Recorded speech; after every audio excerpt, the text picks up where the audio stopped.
नाही, त्यांना अतिश्रमामुळे जे आजारी असल्याचं मी वाचले. अतिश्रमामुळे म्हणजे टॉलस्टॉयचा म्हातारा सुद्धा अतिश्रमामुळेच पडला. टॉलस्टॉयच्या कथेतला म्हातारा सुद्धा अतिश्रमामुळे सतत धावत राहिल्यामुळे जमिनीसाठी, आमदारांसाठी, खासदारांसाठी, बरं का, पदासाठी, पैशासाठी. आणि तो जो आहे टॉलस्टॉयचा म्हातारा, तो टांगा चालवायचा. तो तेव्हा रिक्षा नव्हती, तेव्हा टांगा होता. तेव्हा तो टांगा चालवायचा आणि टांगा चालवून उपजीविका कराय अशी गोष्ट आहे. हे काय मी माझ्या मनातलं सांगत नाही. जर तुम्ही टॉलस्टॉयचा कथा कादंबऱ्या वाचाल तर हा म्हातारा टांग्यावाला तुम्हाला सातत्यानं त्यात दिसेल. त्याच्यामुळे ते आजारी असतील तर त्यांच्या प्रकृतीला आराम पडो आणि त्यांच्या प्रकृतीबरोबर महाराष्ट्राच्या प्रकृतीलाही आराम पडो. तुम्हाला असं का वाटतंय की अशा पद्धतीनं नाही, तुमच्या हातामध्ये अफाट सत्ता आहे, यंत्रणा आहेत आणि लुटलेला पैसा आहे राम मंदिरातला. हा राम मंदिरातून लुटलेला पैसा आहे. यांच्याकडे जो आलाय आता ठेकेदार, याच ठेकेदारांकडून देणग्या घेऊन त्यांनी अयोध्येमध्ये कार्यक्रम केले होते सगळे. त्याच्यामुळे हा काय पापाचा पैसा तुम्हाला पचणार नाही. ज्या कोणी घेतला असेल, मग आमचे ते 6 खासदार असतील किंवा अन्य कोणी असतील, त्याच्या आधी असतील, हा पैसा त्यांना आणि त्यांच्या मुलाबाळांना अजिबात पचणार नाही. हा इतिहास आहे. हां, टॉलस्टॉयच्या म्हाताऱ्यासारखे सगळे कोसळणार आहेत 2 फूट जमिनीमध्येच.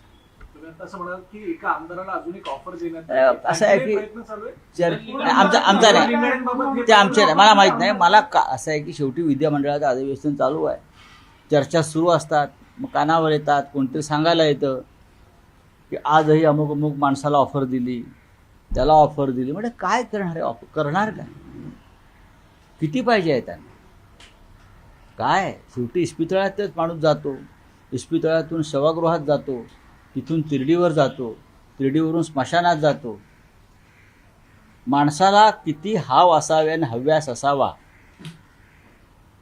हिंदुत्वाचे धर्मग्रंथ जरा वेदपुराणं जर तुम्ही हिंदुत्ववादी आहात तर चाळा आणि वाचा. रामकृष्णही आले गेले, रामकृष्णही जगले नाही. त्यांनी युद्ध जिंकलं महाभारताचं आणि सगळ्यांना जावं लागलं. तुम्ही का अमर आहात का? कोणी मोदी अमर आहेत का? नाही ना. अमित शहा अमर आहेत का? नाही. देवेंद्र फडणवीस आणि एकनाथ शिंदे काय आजरा अमर आहेत का?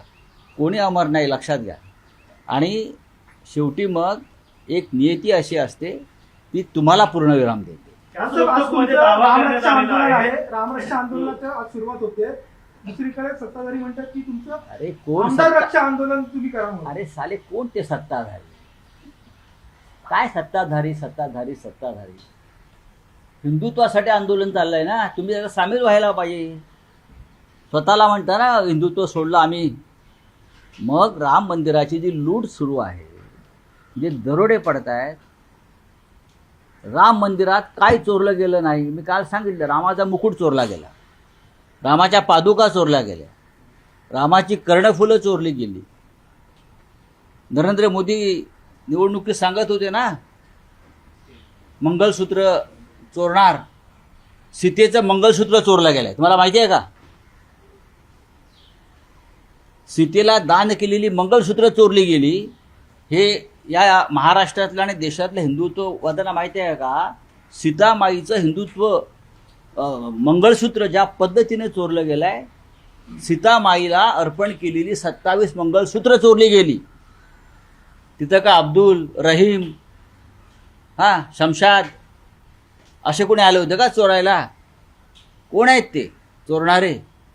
मिश्रा, दुबे, चंपतराय, राव, राय हेच आहेत.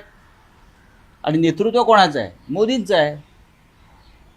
सीतेचं मंगळसूत्र चोरता, काय तुमचं धाडस? सीतेची पैंजणं चोरली आहेत, सीतामाईची. रेकॉर्डवरती आलं आहे SITच्या. सीतामाईची पैंजणं, सीतामाईचा कंठहार, सीतामाईचं मंगळसूत्र, रामाचा मुकुट, रामाचे अलंकार, रामाचे आभूषणं, रामाची कर्णफुलं हे चोरून तुम्ही राज्य करताय आणि आम्हाला हिंदुत्व शिकवत्या. सत्ताधारी सत्ताधारी झाले. कोण सत्ताधारी आहे?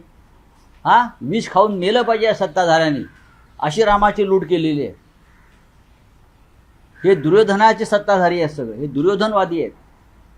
जे आम्हाला प्रश्न विचारतायत रामरक्षा आंदोलनावरून, त्यांचा बाप दुर्योधन आहे, टाकाय.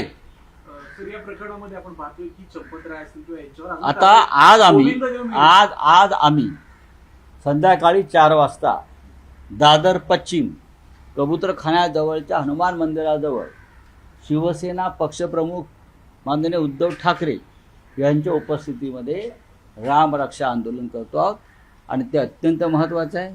महाराष्ट्राच्या कानाकोपऱ्यामध्ये आजपासून अशा प्रकारच्या आंदोलनाला सुरुवात होते आहे आणि कदाचित हे आंदोलन महाराष्ट्राच्या सीमेच्या बाहेर जाईल. आम्ही या राम मंदिराचे कोषाध्यक्ष आहेत, कोषाध्यक्ष गोविंद देवगिरी महाराज यांची अद्यापही चौकशी झालेली नाहीये.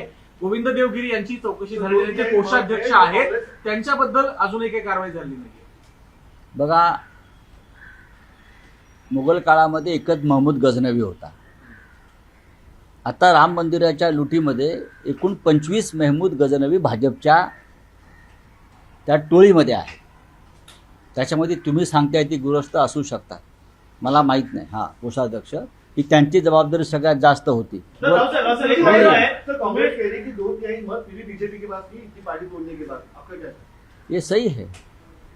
ये बात ऐसी है कि आज भी कांग्रेस के पास उनको जो डिलिमिटेशन बिल लाना है 850 वाला, उनके लिए पर्याप्त बहुमत नहीं है और बहुमत नहीं जुड़ सकता है.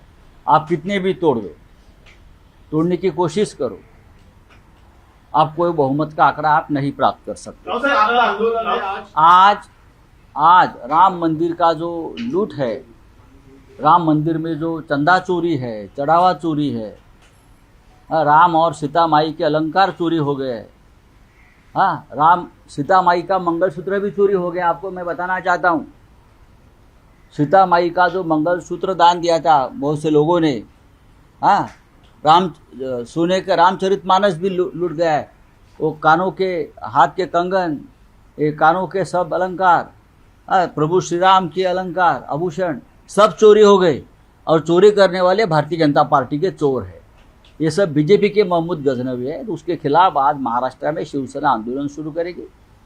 आज दादर में हनुमान मंदिर के सामने उद्धव ठाकरे जी के लीडर नेतृत्व में आंदोलन की शुरुआत होगी. फिर पूरे महाराष्ट्र में आंदोलन होगा और महाराष्ट्र के बाहर भी हम जाएंगे.